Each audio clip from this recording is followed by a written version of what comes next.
everyone, my name is Kat Savage and I'm a professional artist, clinical hypnotherapist and well-being expert working with those in the creative arts sector. In my line of work, I get to meet some amazing, colourful people, from actors to artists, people who live their lives by their own rules, fueled by passion and determination to bring their unique talents into the world. I wanted to discover what it took for people to leave the usual 9 to 5 and hop on a dream, to capture their bravest moments and share these meaningful conversations with you, so that together we can explore the ideas, emotions, and moments that could potentially change our lives too. So let's keep talking, have some fun, and enjoy the show.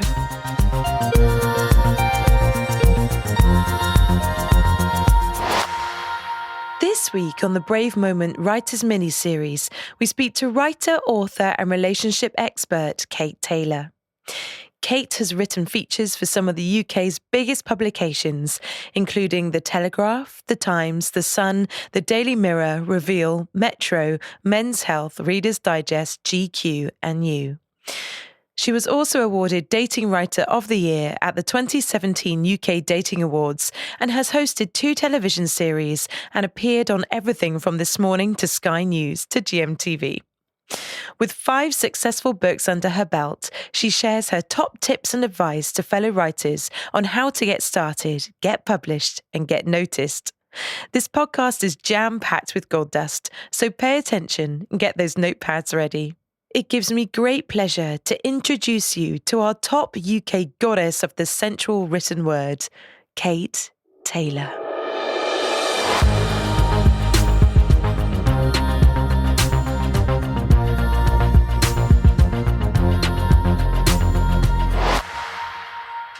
Kate Taylor, welcome to the Brave Moment Writers Mini-Series. How are you doing, love? I'm fine. I've never really heard your podcast voice. I haven't been on this side of your podcast voice before. That's very professional, upbeat. Oh, thanks. I try. Bouncier than you normally are. In so many ways, darling. No, I kid. I have to give out a warning before this podcast. Warning to our listeners. Kate and I are related. So if it gets freaky up in here, you're welcome. That's all I have to say. Basically, we don't know the proper term for it. I think we're first cousins once removed. Kat's dad is my cousin, which makes me sound like I'm way older than her. And I'm not. I'm just 9 years. We identify as 38-year-olds, girl. I'm 28 today. That's how I love it. Good. We're like, what's it called? That guy, Benjamin Button, that ages backwards. Yeah. So you are here because you are a fantastic writer, and I've grown up laughing my socks off to all of your amazing work. Mm-hmm. So, I mean, how would you describe your writer's life? I'm downstairs now in front of a floor-to-ceiling, wall-to-wall bookcase that has got every book that I've ever loved in it. But, you know, the phone might ring, one of my teenage sons might emerge. It's like, for most of my career, it's been fitting it in around domestic kind of duties and keeping everything going together. But generally, my writer's life has been like my solace and my misery, my joy and my despair, because the feeling of having written, there's nothing to describe it. And the process of writing is amazing. That bit when you're kind of, it ends up like you're dictating something that someone way cleverer than you is telling you, and you're kind of learning as you write. That's all blissful and joyous. But the bit before you start writing, or the bit when you're just on the first page and you get the inner editor in your mind going, well, that didn't really work, did it? Or, well, that analogy's been done before, better. You know, that's hideous. Oh my goodness. I mean, I'm just sort of wading into a little bit of writing on the side, just for fun really. But I've got the opposite problem. I've got no inner editor at all. That's amazing. No, it just means I end up writing bollocks, Kate. It's terrible. Look, I end up writing bollocks too, and I have like a team of critical inner editors telling me that everything I do is worthless. So it doesn't affect the outcome in any way. All it does, it just tramples on your enthusiasm and your motivation. So it's good that you haven't got that. You can be prolific. Or write like a child, either way. Or have the confidence of a middle-aged man. Yes, that's what I aim for in my life. Oh dear, smash the patriarchy. No, we're equal here. We're equal bounds here. So I want to take you back into your childhood. What were you like as a child, and how would you describe your experience growing up? Fat and introverted.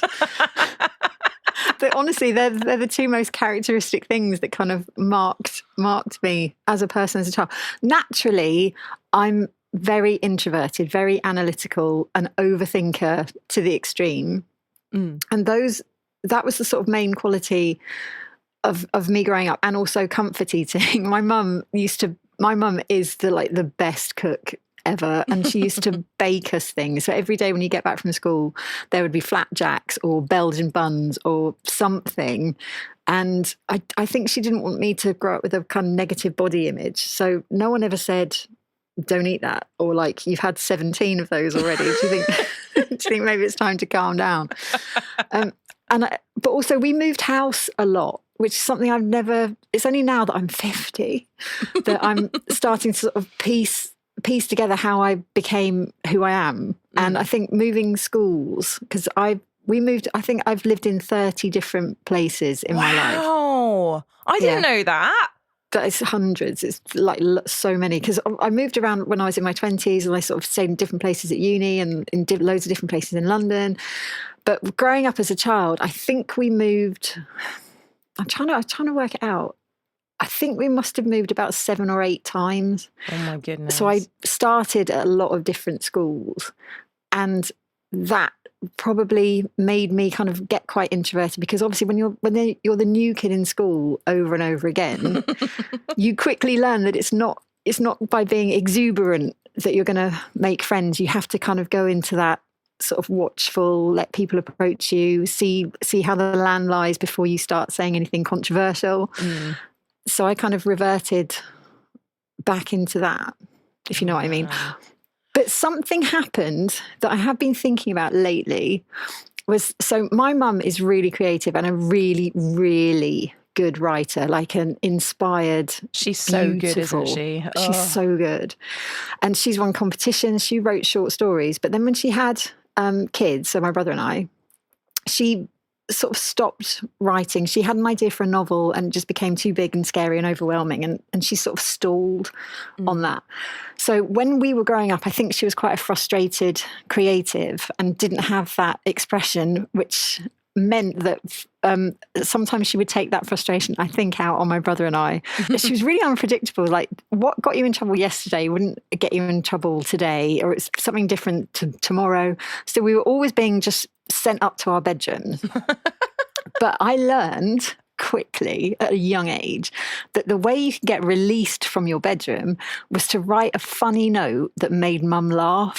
So if you wrote a funny note and dropped it down the stairs and mum saw it in the hallway, you would hear her like open the piece of paper, and if she laughed, you knew that release was on the way.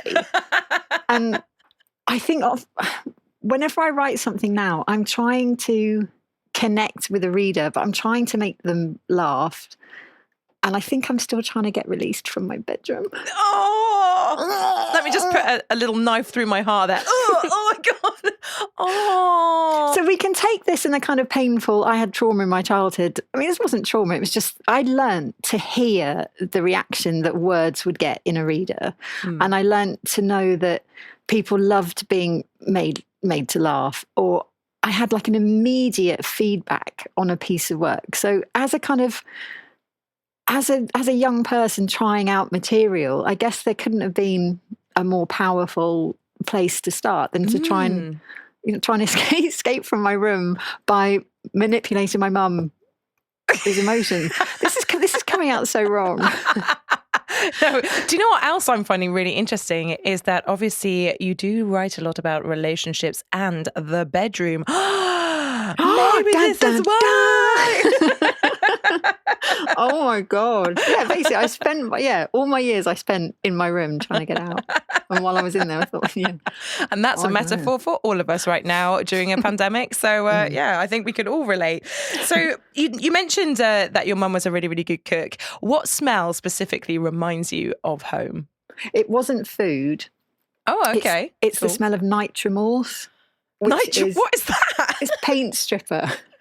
It sounded like a character from Harry Potter then. I know. Or something illegal. Yeah, It's paint stripper. It's so when one of the houses, I think this is when I had just started school. So this wasn't one of my sort of, I've had to join in a new school again. It wasn't like that. I was still really young.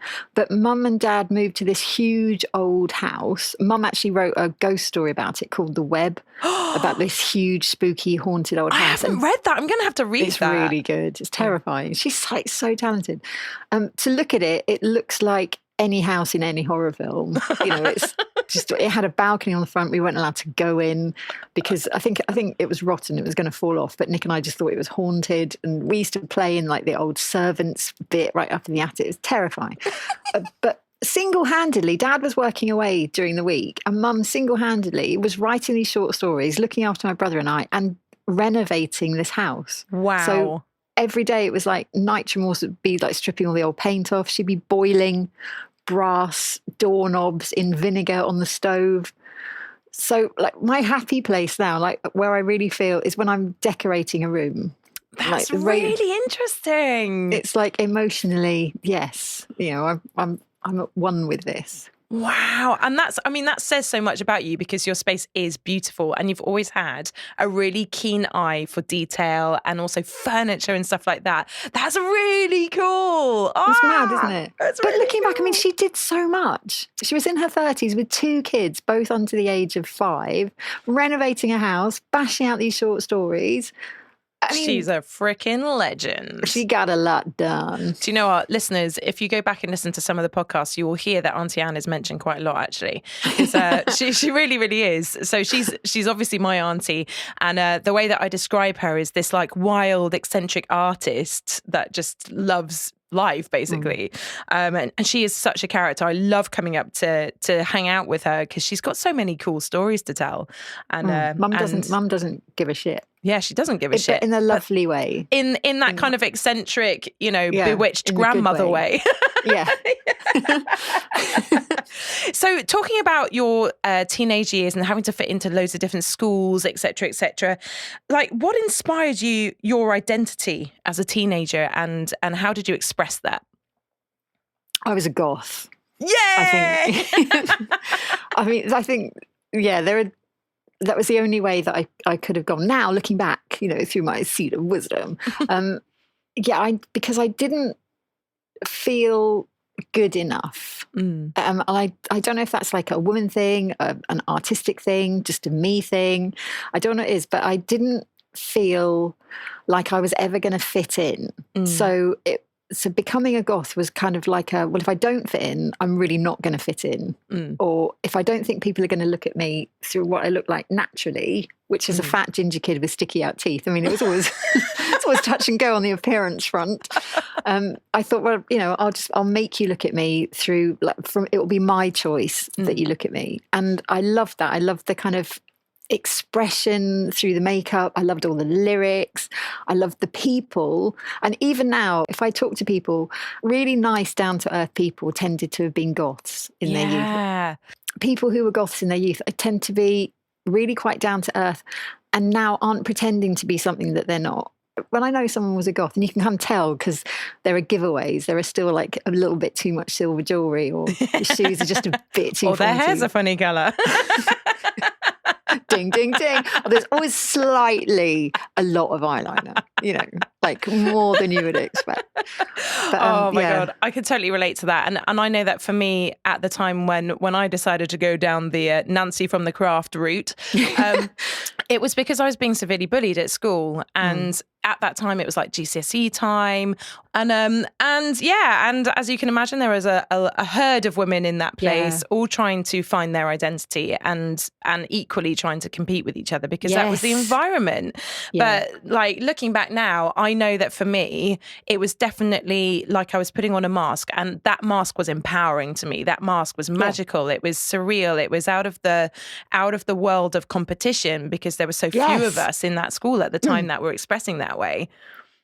It's like you've disqualified yourself. Yes. It's like you go, I don't want to be part of this. Yeah. And it's a form of taking control. Absolutely. You're sort of dictating how people see you. You realize that you have some kind of power over that, and you can use that to express what you want to express, and not let people assume who you are. Exactly. You're kind of telling them. So powerful. So powerful. And that's weird, isn't it? Because through writing as well, you've still got that kind of power, because you decide how the story's going to go. You create the characters yourself, and you present them to an audience that you hope will relate to what you're saying. But equally, you do have that control over your environment, even if it's not the external environment, the internal, imaginative one. You've still got that kind of power.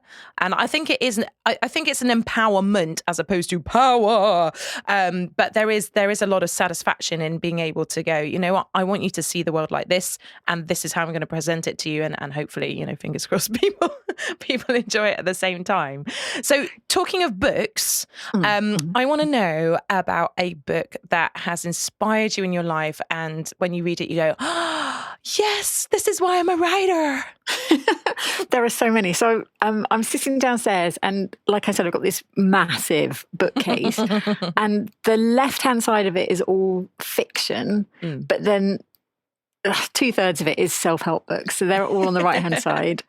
And probably, I mean, there are millions. The first self-help book that I ever read, I love the self-help genre. Same. Any book that starts with how to, I'm like there. The first self-help book that I ever read, and Mum gave this to me when I was about 13, which we can probably explore in therapy as well, was How to Win Friends and Influence People. Oh, classic. But it's just like the best written book. So he had done all these live courses with people. So it's built up from his experiences working with people face to face, like over and over and over again for years. And then he compiled it all into a book. But it's just... It's such an expression of what he's trying to teach you, because even though he's telling you what to do throughout the whole book, it's literally do this and this will happen. Don't be like this anymore because it's not working for you. Be like this. He would say that obviously that's not how you should ever talk to anyone. He talks a lot about there in like an argument. You can't win an argument. You're going to lose friends if you try and stick to your point of view too much. So obviously, as a self-help book, he was going to be struggling with that. Like, be all lovely and let people have a say, but not you, because you're wrong. So he's backed everything up with examples, research. He never says, you should do this now, although you do end up doing it, because all his research and his case studies are just so powerful. But he's like, could we try it like this? Or maybe next time we could try it like this. And by the end of it, you're like, oh, and there's things that he tells you to do, like remembering people's names and how to be more like his puppy. He had a puppy called Tippy, and every time he got home from school, Tippy was just so happy to see him. And that, you know, he's sort of like, could we be more like Tippy? And you're going, yes, Dale, we can. I have to reread that, though, about every 4 years, because after 4 years, I'm reverted back to my normal. I have a stack. Every New Year's Day, there is a freaking stack waiting for me downstairs. And oh my goodness. Like, oh my God. Yeah, the things I really need to tackle. What do I hate about myself this year? Right.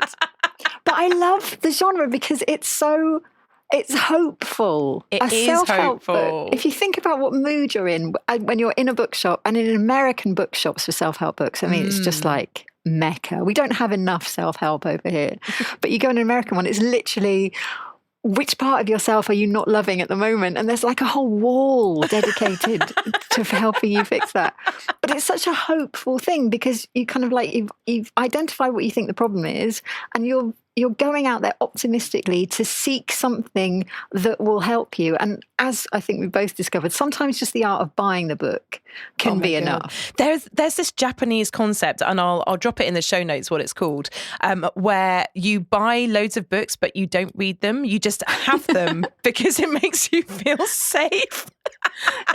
And you kind of think through osmosis that that knowledge will leak into you as the you intention was there, but then it just stays on your bookshelf along with the millions of other books. If you're a bookworm, that's it, isn't it? You can't go into a charity shop without at least buying 5 books because, cheap books. And then you go online and then you've got your Kindle. And oh my God, the Kindle was the worst invention ever because now you can take 400 books with you on holiday and just scooch through the titles and not read any of them.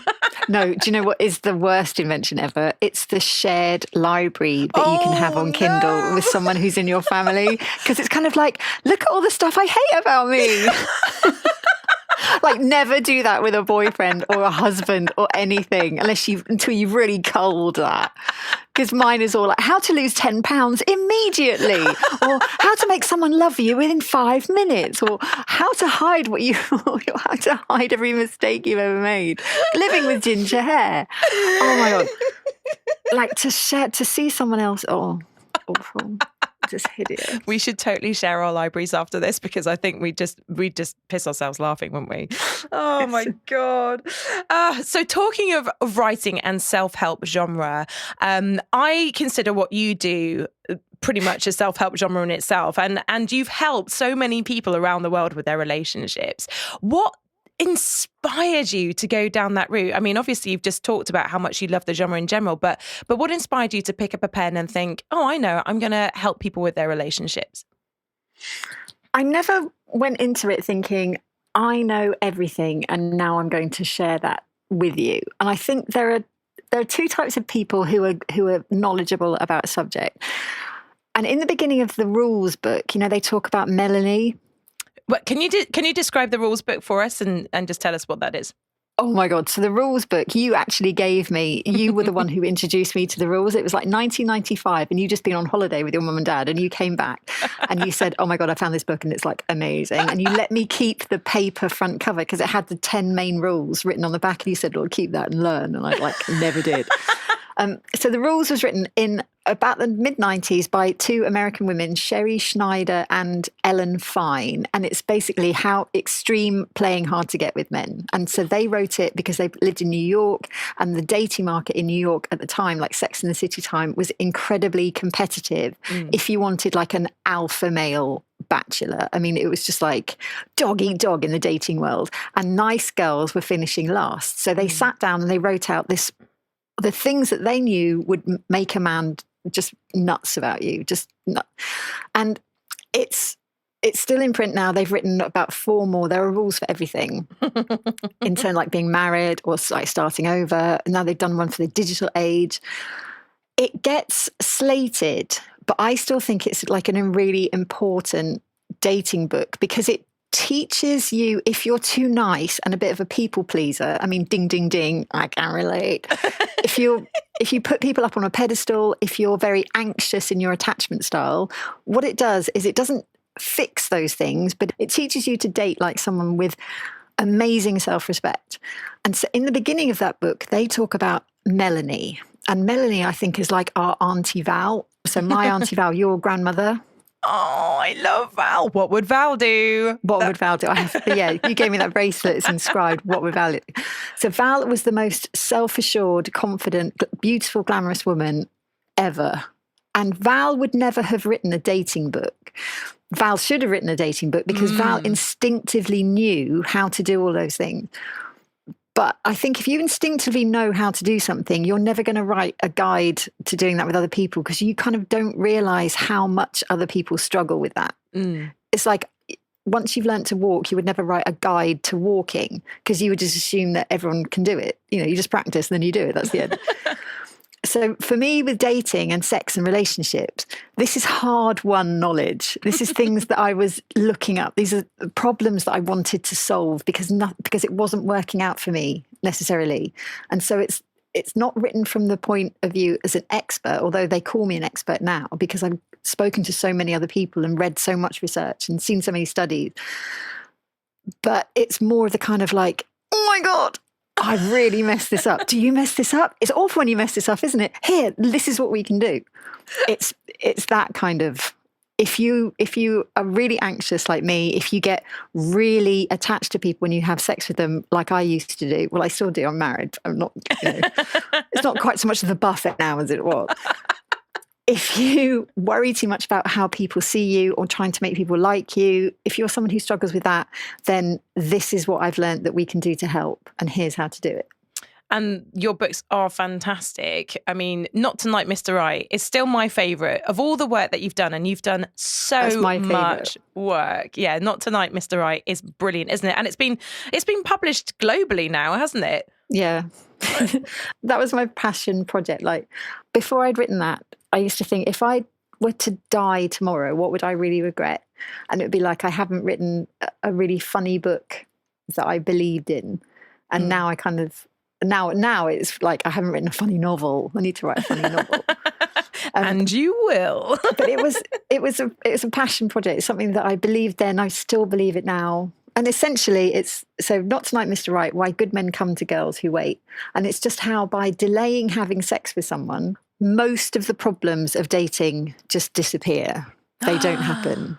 That's so cool. Honestly, it just enables you to date like Val. So essentially, we know now that Val just wasn't having sex with people that she was going out with because it was like the when would that have been? It's like the 1940s, wasn't it? 1940s, no, 1950s. I think they were born in, she was born in 1930, so she would have been dating in the sort of late 40s, 50s. Yeah, yeah.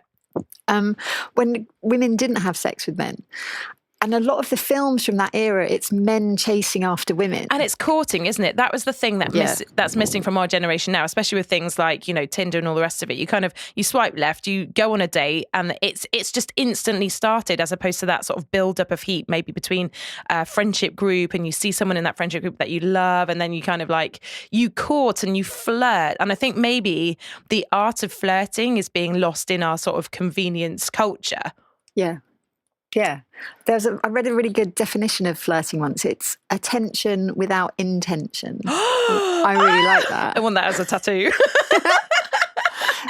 So how did you start that book? Because I know that book was a really important milestone for you. Can you remember when you sat down at the computer, what was going through your mind? Did you have notes prepared? How did you start that writing journey?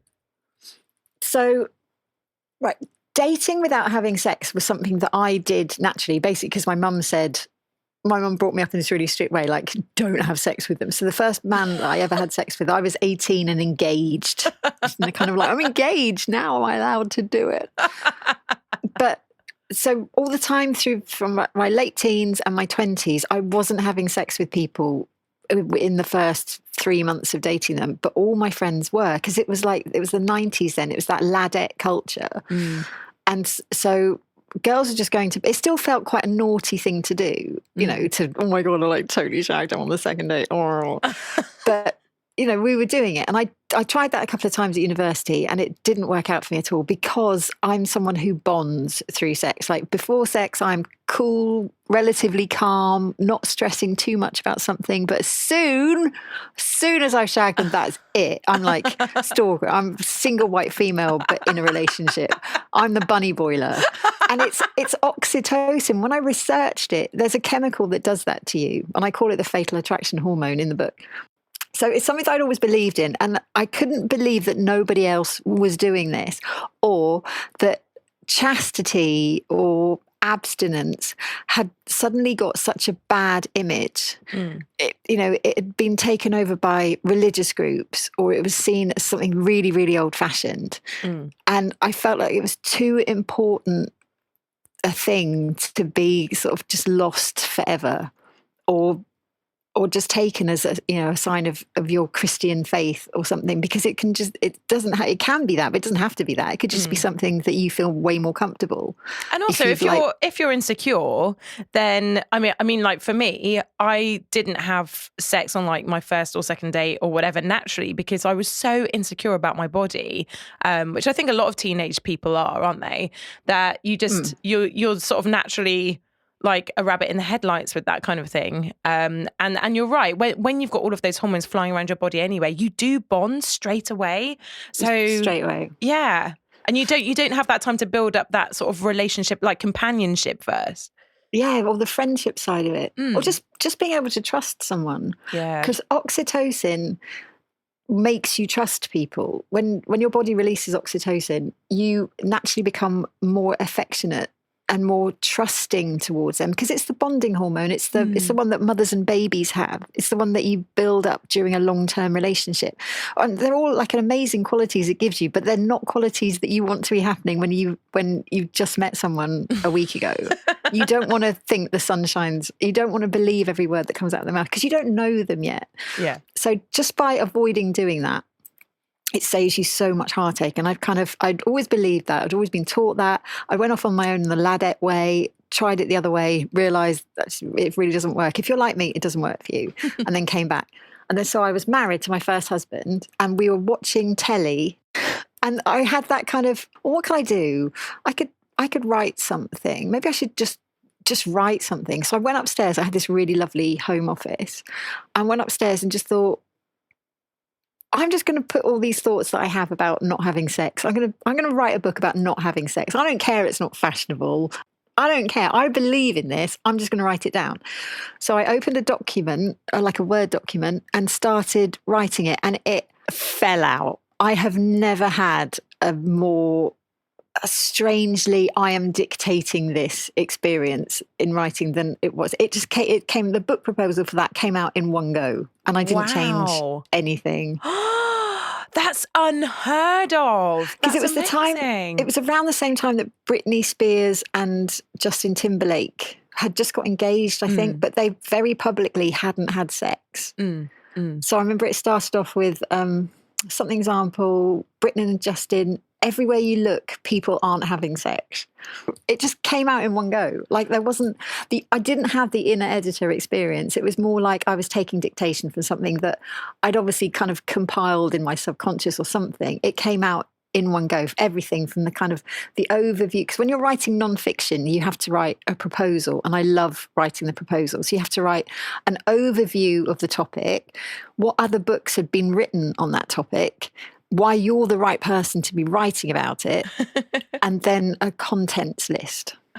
Oh my goodness. See, So that sounds so overwhelming to me. Like, because I have a penchant for horror and supernatural fiction. And anyone that knows me knows that I am absolutely in love with that genre. I don't know why. I don't know where it comes from, but I love it. And my imagination, it always goes to the spooky place, which I love. And I do have this dream of one day, they always say there's something inside you to write. I'd love to write a spooky supernatural novella. And just you saying I'd have to write a proposal for that, I just don't even know where I'd start, because I wouldn't feel like comfortable going, okay, it's supernatural. But yeah. No, for non-fiction, you have to write a proposal. So the difference between fiction and non-fiction, this is only stuff that I'm learning, because during lockdown, I thought, right, I'm finally going to write a novel. So I did a writing course, and I've learned all about it. I haven't actually written one because it's still so big and scary. but I know like how to do it. I'm just not actually doing it. So for you, writing your horror, your terrifying novella, you just need to write it and then send a sample of that. So you don't need to back it up with, I think this would be an important book for the 15 to 17-year-old girls. You just your showcase will just be the work itself. Oh, which for so me is better. Scarier. Is it really? No. Yeah, because you have to write it. Like, because my background, what I did at university was advertising, and that is such a good training for any kind of writing, because people don't want to read adverts. Obviously, again, this was the 90s, so that we still had long copy adverts in newspapers. So your job was to drag a reader's attention away from what they had bought the newspaper to read, which is all the features and stuff. You had to drag their attention over to your side of the paper and get them to read what you want them to read. So you have to be interesting, you have to be relatable, you have to be funny, you have to be very snappy. And it's such good training for all kinds of writing, because you have to earn someone's attention. So in terms of that, I really like writing book proposals, because you know exactly who your audience is. It's like an editor in a publishing house, or it's your agent. someone who's going to take on your project, and you know that they're going to be talking about it in a sales meeting. They're going to have to say, this is a really important book for this reason. We need to be the one who publishes this for this reason. So you know what they want to hear. So once you know what someone wants to hear or what they want to get out of it or what your end goal is, a lot of the questions in writing have gone. So when I was writing Not Tonight, Mr. Right, once the proposal had been bought and everything, it was bought by Penguin, which is amazing. So when I was writing the book itself, I had my ideal reader. She was called Sarah. She was 29. She doesn't exist. I invented her.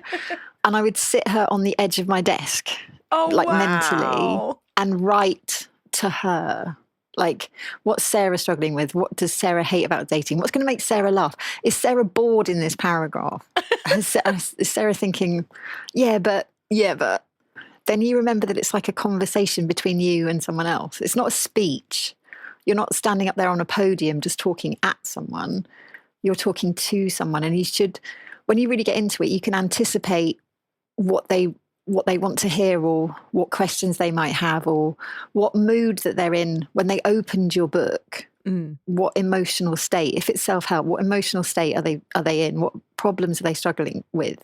This is such fantastic advice as well. Just like I'm feeling super inspired just listening to what you've just said. And I'm sure that everyone that's listening to this out there, all those writers who are just on the brink of releasing their material to a publishing house or whatever, they'll be thinking about that now. They'll have Sarah sat on the edge of their writing desk, getting bored with paragraph number 56. Yeah. Sarah, for God's sake, you totally made that point already. You're such a Sarah. Oh my God. So, Not Tonight, Mr. Right was very successful and published by Penguin, as you said, a major publishing house, which I'm pretty sure everyone will know. So looking back on your career, what have been some of your biggest accomplishments and what have you felt proud about in your writing career? I'm such a negative person. I remember when we were talking about questions beforehand and you said, like, what are you most proud of or what sticks out as your happiest memories? It's more like, what mistakes have you made and what are your biggest regrets? Okay, let's put it another way. Let's say... That sounds so depressing. What are you proud of, but equally, what do you regret? There you go. Now it's balanced. I'm really proud of Not Tonight, Mr. Right, because I found my voice for that book, throughout that book. I loved writing it. I still enjoy reading it. Like sometimes, so when you're a writer, like one of the things that I do a lot of is writing for newspapers. Like I write a load of sex tips for The Sun. But I think this stage is universal, even if you're writing like lofty, important things or you're doing sex tips for The Sun. I think it's the same process. So basically, someone gives you something to do, you write it, you think at the time, yeah, this is going okay. You send it in, and then you have until you hear any kind of feedback. When you reread that, you will hate it. You will suddenly think, oh no, did I actually send that in? Oh my God, that's so presumptuous. I need to email them now and go, look, don't even read that. Look, that was all a mistake. That was just my notes. I'm so sorry. I'll just go. Until you get feedback. And then when someone goes, oh, actually, yeah, brilliant, Kate, thanks. That's just what we wanted. If you reread it then, you're like, yeah, actually that worked out really well. Do you know, I've literally just had that experience. So I've written a short story for a magazine called Let's Explore magazine, which is I know, right? And I sent it in my first draft and I literally had that thing. So I was like, okay, this is great. And that's what made me press the button. And then I read it back and I was like, oh no, this is shit.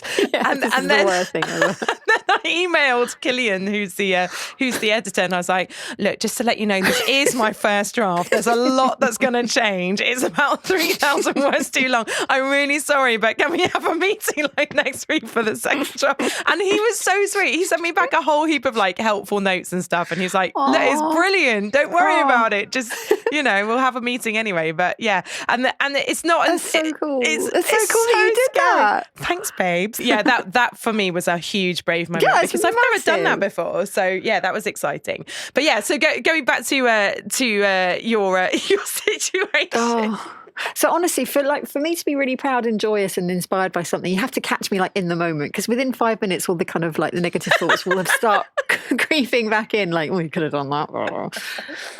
One of the things, I mean, I won Dating Writer of the Year in 2017. Annoyingly, it's Dating Writer of the Year 2017, and it was awarded in November 2017. So I really wish it'd be called 2018, because it's kind of like it was only valid for a month, and then I was out of date.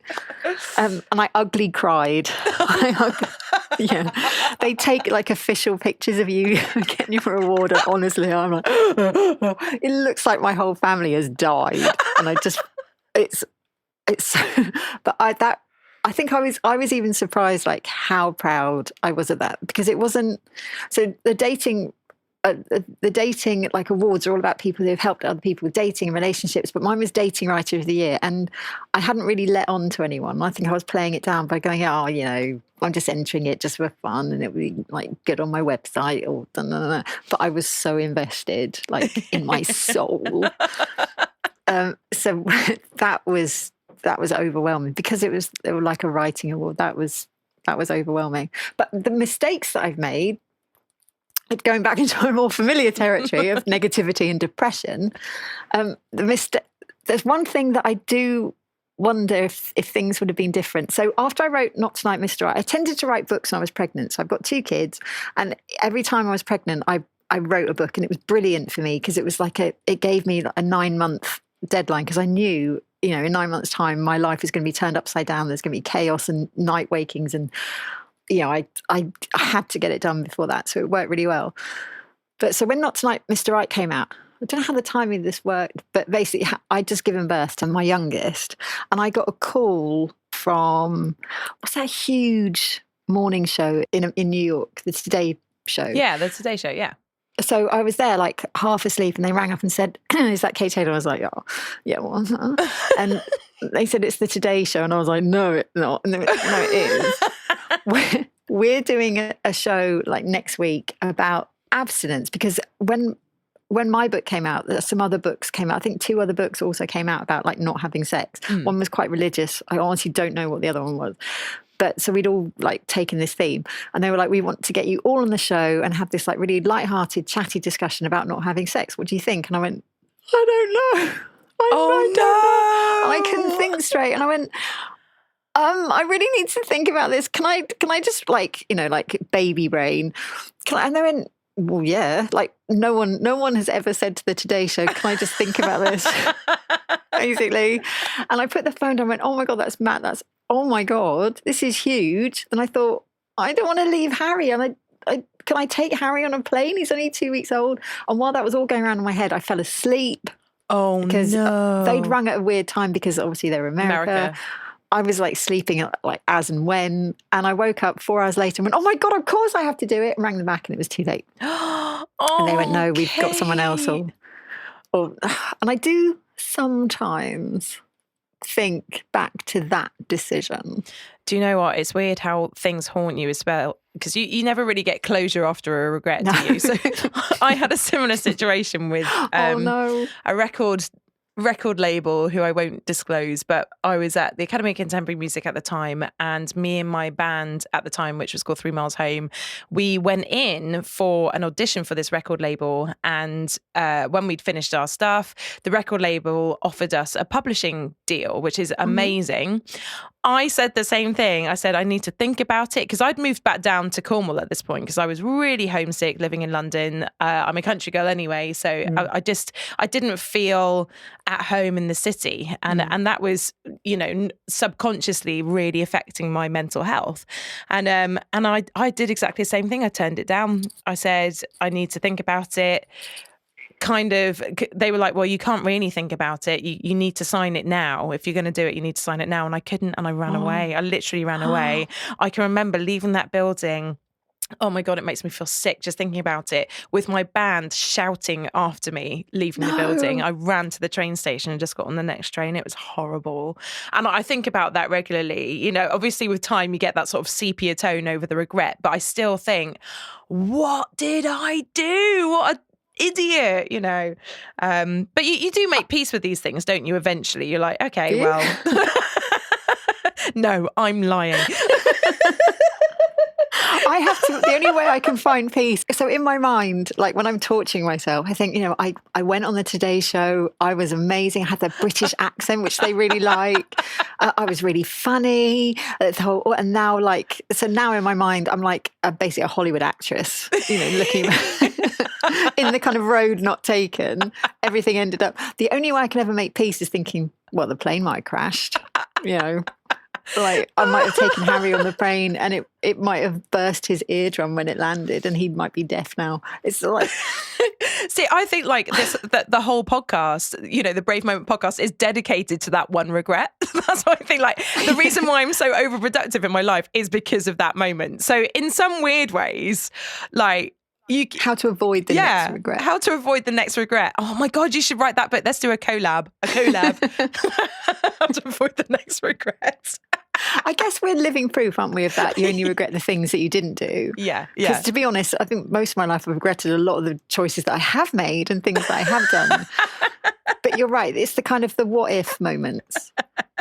But I was really inspired this morning. So I was reading a newsletter that and someone else who's way more organised than me writes these brilliant newsletters, and she sent it. And one of the ones today, she'd been really inspired by watching the Olympics and seeing people succeed after they've done a lot of work on their own, their kind of self-confidence. And her question was, what would you achieve if you had self-assurance? Or what would you achieve if you didn't think anything could go wrong? And I think it's just taking the leap. Yeah. And I think if you're creative or if you're a writer, if you've got that kind of imagination, that imagination can work against you, and you'll kind of think, you'll start picturing, you'll bring a scenario to life where people are reading your book and laughing about how it's the worst thing they've ever written, or you'll visualize that, you'll light it, you'll have dialogue, you'll see that in your head. Yeah. Writing is just literally just doing it anyway, and doing it before you can second guess yourself. And I think probably surrounding yourself with other people that can tell you that things are good. Otherwise you'll fall into that moment of you've just sent your work in and then you're in that cringing, I actually can't believe I've sent that to someone, because that is honestly, I mean, they're going to be laughing about that. Everyone is going to be laughing about it. It's all about feeling that, but finding a way through that, because I think that's natural. And that's also part of the creative process, that the actual beauty of the creative process. I was talking to a future podcast guest called Tony Plant, who does these great, big, huge pieces of art on beaches, and it takes him hours, and he has to sort of time it just right and all the rest of it. Nice. And I was talking to him about, what sort of inspires him to do his work, and he said, it's not art for me until it's finished. It's really hard work. I have to feel my way through it. I have to really work all my senses just to be able to do it. It's painstaking. It's horrible almost, this thing that you're sort of giving birth to. But by the end of it, then it's art. It's art in its completion, not in its process. In its process, it's your life's work. You're an architect. And I was just sat on the end of the phone just going, oh my God, that's exactly what it's like. It's just a big trauma until it's finished and someone else calls it art. No, I love that though. How inspiring is that? That gives us that gives us a way through, because I think so often when you're in the kind of creative, or you're a creative, it's not really working out for you.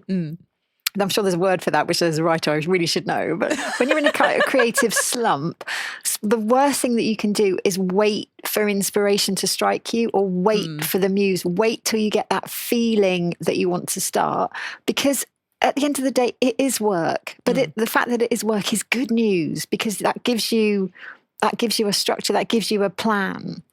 You can sit down, or you could read a book on writing. You could read a book on dialogue or script writing, or you could learn a new thing, or you could just sit down every morning and do morning pages. Yeah. Or you could just write 250 words, or you could try flash fiction, or there are things that you can do.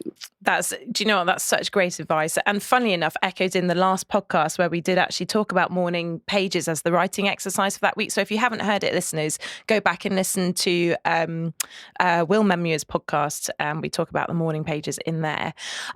Talking of these brave moments, I have to ask you, what do you consider to be your bravest moment, be that physical, spiritual, or, emotional? As has probably become clear, if anyone's like still listening to me on this, I'm not brave, but I've always still done it anyway.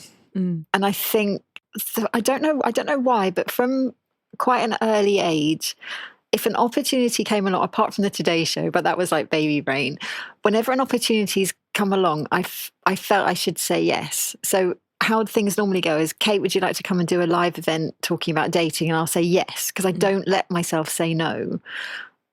It's just taking the action over and over again and not letting yourself say no to things. Do you know what? That's such a beautiful way to describe a brave moment in general, because and again, if you listen back to this series of podcasts, the creative brain, as you've rightly said, sees every possible outcome visually and emotionally in every single scenario. And that there is obviously, there's usually more negative than positive, because we're survivalists in a world dedicated to people that aren't creative, or, pacifying that creativity into another way, shape or form for somebody else. So when you're standing freelance on your own and someone offers you that opportunity and you have that full spectrum experience, to say yes, oh my God, it really does afford you just possibility, doesn't it? It gives you possibility to be confident. It gives you possibility to be empowered. It's like, I keep going back to that Maya Angelou phrase, speak your truth, even if your voice shakes. And I think in order to create a brave moment, you have to have courage. Like, courage is the stepping stone, isn't it? And realizing that everyone else feels the same. Yes. Not everyone talks about it. Well, I think it's good that people are talking about that more and more, but I think everyone gets nervous. Every writer that I've spoken to thinks they're proud of some of the things that they've done, but they still often think that they've written badly. And some jokes haven't worked out. Some sentences are way too long. Everyone thinks that they've messed up, or everyone worries that they will mess up. That is just a part of the process. And I think when you start writing and you discover your inner editor for the first time, you won't necessarily know that it's part of the process. It's just a thing. It happens. Like, I'm afraid you'll have to get used to it because it's there. And you might think, oh, no, my better self, my intuition is telling me that this is the wrong thing for me to do. And you might stop. And that would be awful.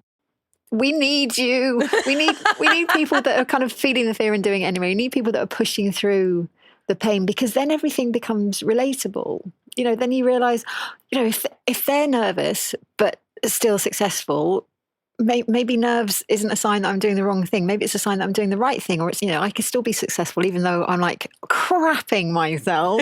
Maybe things will still work out. There's so much about that in the self-help genre in particular, where they say, if you're feeling nervous, you're actually also feeling excited. And if you're feeling both at the same time, then you're probably in a good place, because it means that you care. You care about what you're doing. And if you don't have those feelings, if you're kind of numb inside, then it's probably a good opportunity to change your career or to change the relationship or whatever. If you're not feeling, then it's time to scooch off into something else, isn't it? So from being a yes girl, from your writing that you've done so far, I mean, how have you evolved as a person? What has writing taught you about yourself?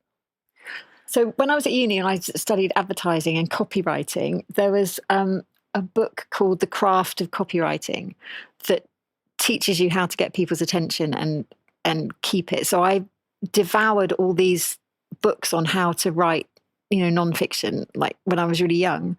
And then during lockdown, I wanted to write fiction.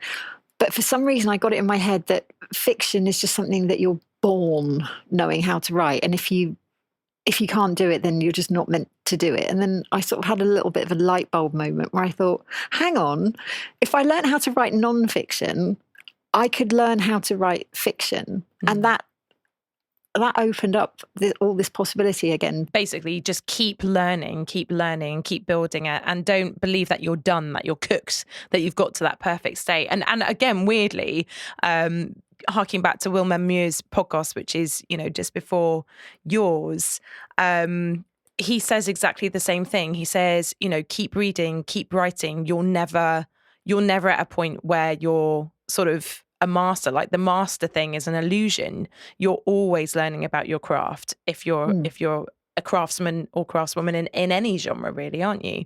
Yeah, especially now how writing has changed so much. So we've gone from like the long copy adverts in newspapers and everything to now everything has to be SEO friendly, short, snappy paragraphs. People are reading things on their mobile phones. You can still learn how to appeal to people reading in those kind of formats. So it's not like you would think, I'm 50 or 60 or 70 or 80, I'm now irrelevant and no one cares what I have to say, I'm outdated, because you can still learn to adapt to your readers. And as long as you put the reader at the forefront of everything you do, then most of the mistakes fade away. As long as you remember that it's like a conversation you're having, and that the reader reading your work is going to be hearing it in their head. Like, think of the experience from their point of view and do as much as you can to make that an enjoyable, moving, fulfilling experience. That was such a mic drop moment. That was awesome.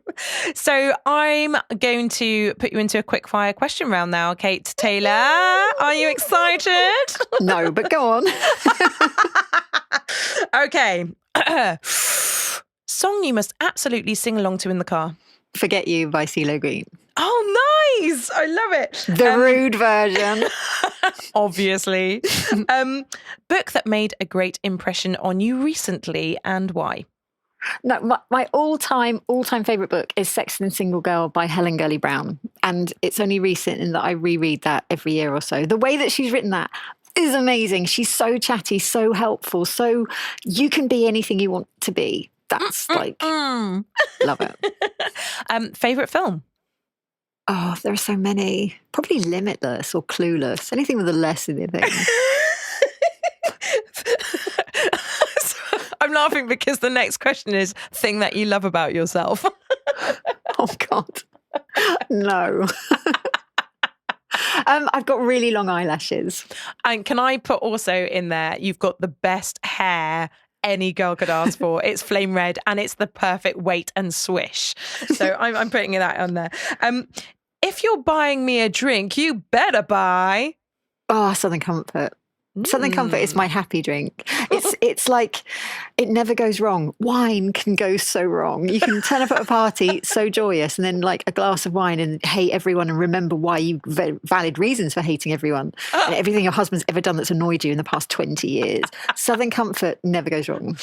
And also when you're drinking wine, the truth does come out, doesn't it? The truth. But the bad truth. It's never the happy truth. No, it's the real truth. That's what comes out. It's like the inner edited truth. It's like everything right, and it's so spiteful. But you say it so calmly.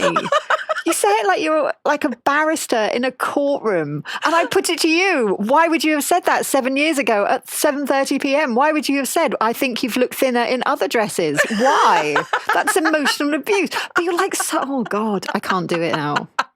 I'm the same. I really can't. Honestly, like, sorry, really quick. Like, when you get married, you go, when you're booking your wedding reception, they let you go and have like a free meal to choose the food that you're going to have at the wedding reception and the wine. I nearly didn't get married because one of the wine choices was Picpoul de Poulet, something like that. It's like psycho wine. And I had a glass of that and it was really nice. So she came around and said, oh, you might as well just have the bottle if you like it. And I had that and then it was just like, Peter, I think we need to talk. And it was like horrible. But just like, and then the next morning I was like, oh my God. And he was like, yeah, do we have we got to discuss the things? I'm like, no, let's just not have that wine. If I'd had that wine at my reception, it would have been the shortest marriage ever. Oh my God, my sides are aching. No, don't. Yeah, Southern Comfort. Well, tequila's usually quite happy, but it also makes you vomit. I love tequila. So. Oh, I'm such a tequila monster. Okay, weird thing that you do.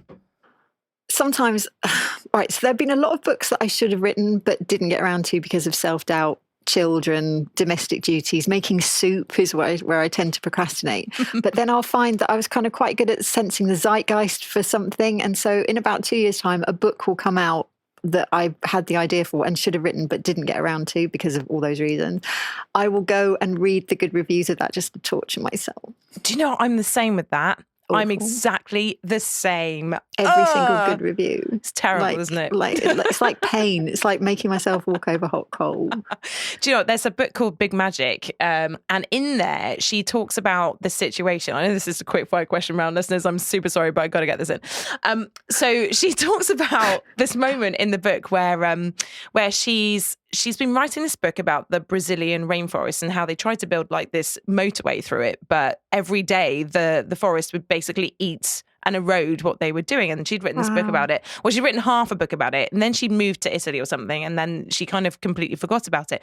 Anyway, a couple of years later, she was at this writers' symposium thing, and she was sat next to Anne Patchett, who had recently just written a book called The State of Wonder, which was about that motorway through the Brazilian rainforest. And so she came up with this idea that basically when you have that idea, you have to, if the muse has chosen you, then you have to write it there and then, like you did with Not Tonight, Mr. Right, or else the idea will physically move to another vessel and someone else will literally take it and write it. Isn't that terrifying?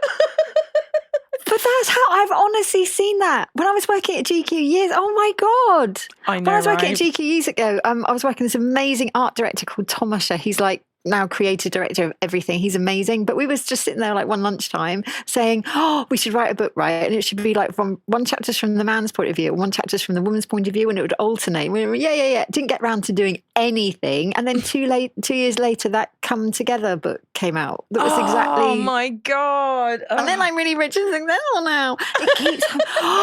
It's good to know that is actually a thing. Right, next time, that's it. I'm gonna post you that book because I think you need it in your life. Okay, so you can sit down with a hero or heroine of yours. Who would it be, and where would you take them for dinner? Can it be you? I know how sycophantic that sounds, but you are like my favourite person to talk to about anything. Like, I would ring you up and go, "Oh my God, do you know that thing when you think like this?" And you go, "Yeah." Like, just make everything better. And then 2 minutes with you, I feel like I can just conquer the world. I literally just want to ring you up. I would sit you down and just talk at you for 5 minutes and then go, "Brilliant, that's me fixed." And then go off and actually get something done. And it works both ways. You'd have to take me to a Thai restaurant though. So think about that. Great. Can we go to that Thai restaurant where you carved your name? Yes. Oh my God, I can't believe you remember that. Yeah, I remember everything. Sorry, restaurant. Oops, rebellion time. Okay, a secret that nobody knows. I once wrote myself a really good book review on Amazon. Did you? Oh my God, What was it? Can you read it? Have you got it to hand? I have to hear it.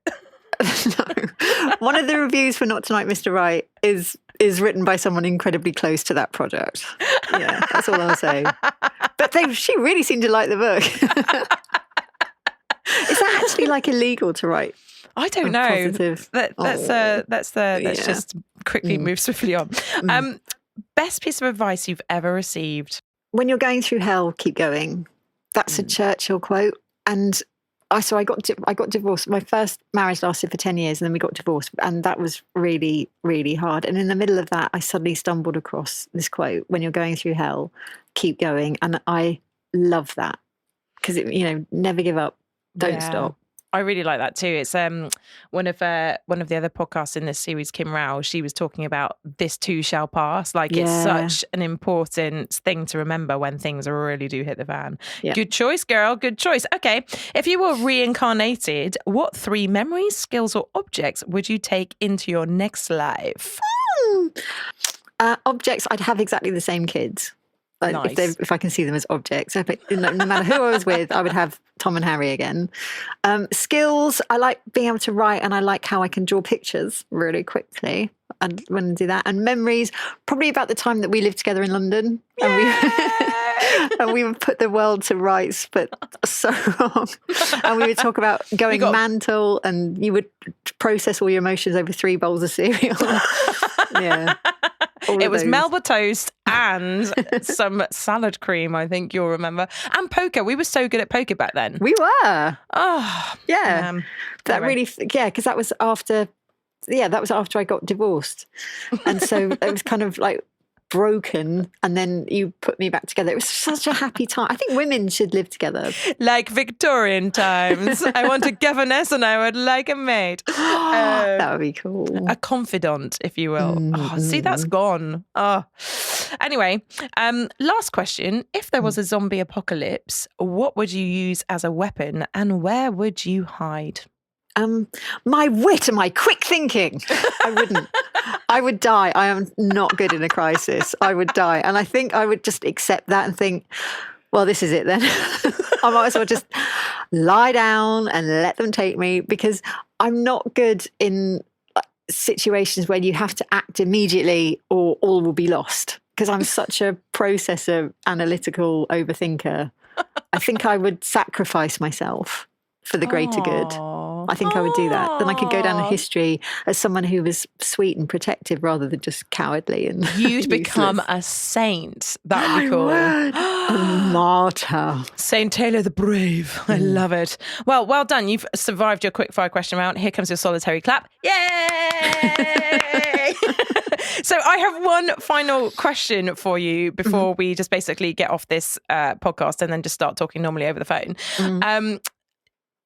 What tips or advice do you wish you'd had before you started writing? So for all those new writers out there who are thinking about it and don't know where to start, what tips can you give them for a successful future? You can normally delete the first 2 paragraphs of anything you've written. So I was a sub-editor on GQ, and so, which basically means cutting the, like checking all the facts and spellings and cutting copy to fit the layout that the art department have given you, which is normally like a massive picture and then a tiny bit for the words at the bottom. But you can usually lose the first 2 paragraphs of anything you've written, because that's when you're spinning your wheels and warming up. Don't be afraid to cut. Get heavy with the word you. That was in one of the copywriting books. Remember, you're talking to someone. You're not talking at someone. You're talking to someone. And if they get bored, they'll stop reading. So always think in terms of them. If you want a really quick way to start writing in a specific style, like if you're writing for a magazine or a newspaper, the best way to do it is just to spend an hour reading that newspaper and then start writing straight away, because you will write in the same style. That works for magazines, that works for everything. Don't worry that you're going to copy it, because you're not copying phrases or anything, you're just writing in the same style. So when I was working at GQ, I always used to read Loaded magazine, like loved it. And eventually James Brown from Loaded came over to be the editor of GQ, and I was already working at GQ. It was like amazing. It was like my favourite moment of life ever. But when I wanted to write something really funny in GQ, I would read Loaded, because it was so inspiring. It taught you how to set up jokes differently. It taught you how to look at things from the other side. And so just reading that immediately affects the style of what you're writing. So that's like a really easy way to kind of warm your brain up to what you want to write. But if you're in the middle of a project, don't read anything good. Like if you're halfway through writing a book, stop reading good books, because they will depress you. You need to really read some bad stuff. You need to write some, I can't believe this got published. Because if you read anything that's just glorious, like Birdsong, I mean, forget them, just don't. Read those in between your projects, because your inner editor will just go nuts. It will just have a party in your mind. Thank you so much, Kate Taylor, for all of your wonderful tips. I know I'm going to be writing them down. So thank you so much for your sage advice and wonderful personality on this podcast. If people want to follow you and follow your work or even buy your books, where can they find you on social media? Go to my website. Yeah! Which I update annually. So www.lovekatetaylor.com. Awesome. Thank you so much, Kate. I have so enjoyed the Writers Mini-series this month, and I'm sure you'll agree that this episode has been jam-packed with wonderful advice from someone that I know to be at the absolute top of her game. Every sentence that comes out of Kate's mouth is always full to the brim with wisdom and authenticity. I know personally what it has taken for Kate to achieve what she has, and I can tell you this: Kate is the most hardworking, passionate, and dedicated to her craft woman I know. So take her advice and run with it, because you would pay a fortune to hear it from any other professional. Let's recap on some of the wonderful things that she said. Just say yes. Kate has always been a go-getter, and as a consequence has landed TV shows, radio, magazine and newspapers, not to mention writing 5 books. By saying yes, Kate gives herself every opportunity to succeed and equally accountability for her actions. By having a deadline or an event to attend, she doesn't even entertain the idea of backing out, even if it does feel scary. I think for writers in particular, this is incredibly important. Take the chance to read a poem at a spoken word event, send in those short stories to competitions, and contact the magazines you love with sample articles. If you're willing to take part, even when it scares you, you can expand your comfort zone significantly and crush those goals that get you to the next level in your life. Kate reminds us that we can always learn how to write something new, even if it's in a completely different genre to what we're used to. Pick up some books, do your research, and never stop learning about the craft. And remember not to listen to that inner critic as you do so. That little goblin can literally crush your dreams and tell you some heinous things about your writing. Remember, if you're writing, you're a writer. Simple as that. Kate's advice is to get your idea out as soon as it sparks up and get it all out on a page, and try not to let that inner critic stop you before you feel like it's totally out there. I like to write a piece, leave it for a few days and return to it with fresh eyes. This is super helpful because it gives you a break from your own head and also allows you to spot the things that need changing from a rational headspace, as opposed to the one still writing at 4 a.m. in the morning and crying into their coffee. Another beautiful tip was to imagine your reader perched on the table or chair next to you as you write. What would they say about your book? How would they react to that joke or piece of advice?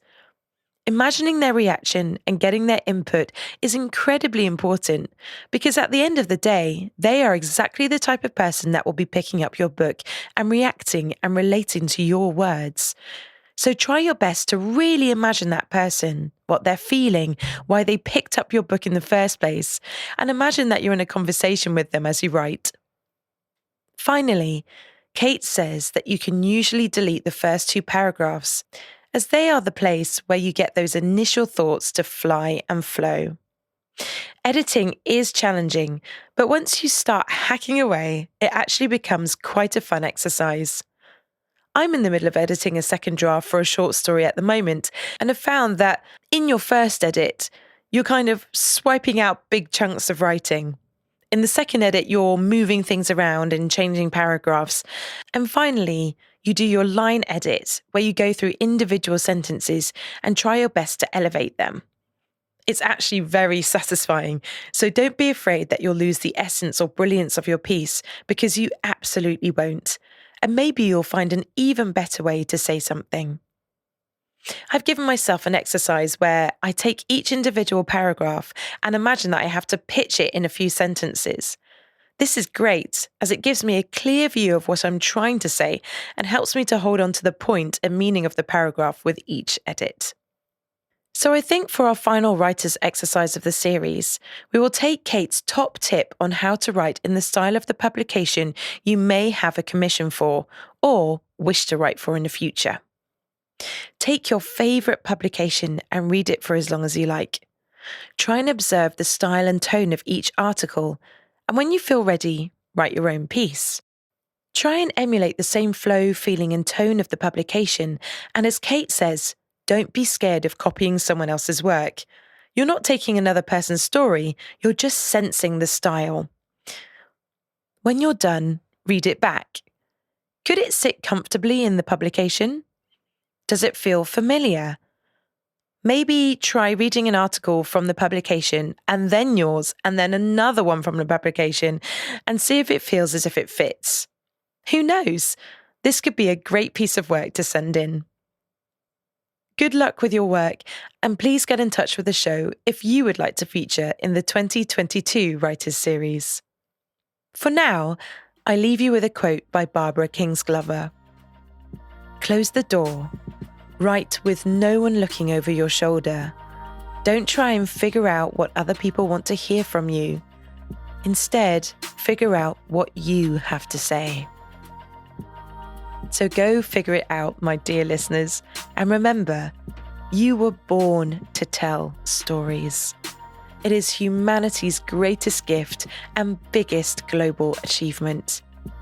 You don't need anything but a pen, some paper, and your strong and vivid imagination. Next week on the show, we meet up with Laura Edmonds from Serendipity Sea Crafts as she talks us through how she makes beautiful art from recycled sea finds and also what it's like to have a #1 single in the music charts. Thank you so much for taking the time to listen to the show. If you have a spare moment now, please like, subscribe, and tell me your thoughts in a review on Apple Podcasts, which will really help other people like yourself to find the show.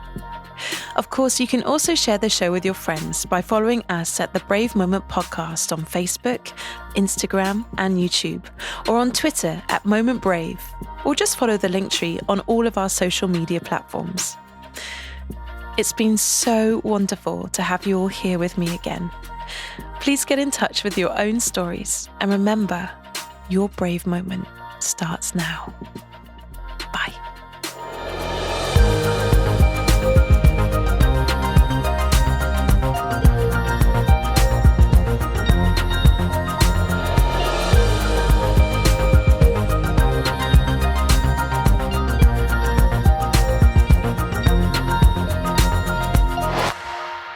Oh, little love.